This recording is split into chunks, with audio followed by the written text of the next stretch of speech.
We were asleep when they shot the Congress. We didn't wake up.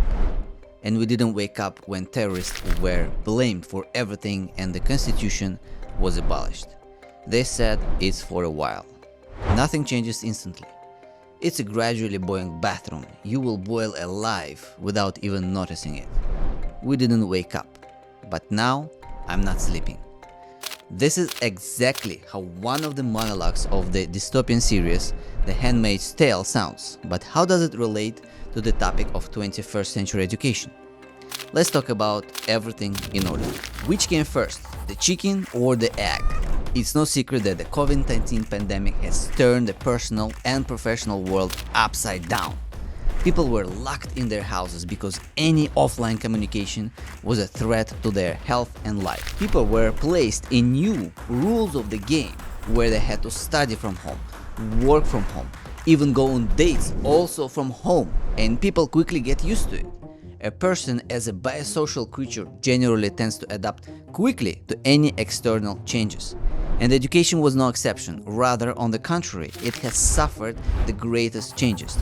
Online learning emerged as a safe and viable option for education continually during the period of COVID-19 pandemic. In order to be unfounded, let's look at specific figures. Even before the pandemic, the global e-learning market was already seeing a massive annual growth. It is expected to reach $336 billion by 2026 at a compound annual growth rate of 9.1% from 2018 to 2026. The global industry has grown by 900% globally since its emergence. Between 2020 and 2025, the education market will experience an increase of 200%. At least 60% of internet users were engaged in online education. This is because they can comfortably do it at the convenience of their home.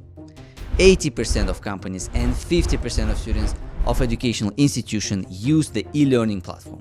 E-learning takes 40 to 60% less time for staff and students than regular training. It would seem that everything is insanely simple. The virus came, all organizations from schools and universities to companies and their corporate training had to make the transition to the online sector, in which everyone undoubtedly sees a lot of advantages, starting from financial accessibility, ending with saving time on the road.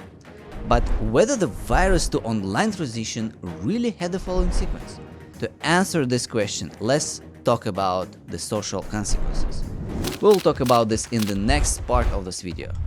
Don't forget to subscribe to our channel so as not to miss sequel, the chapter 2 of this video, and write in the comments how your life has changed after the pandemic.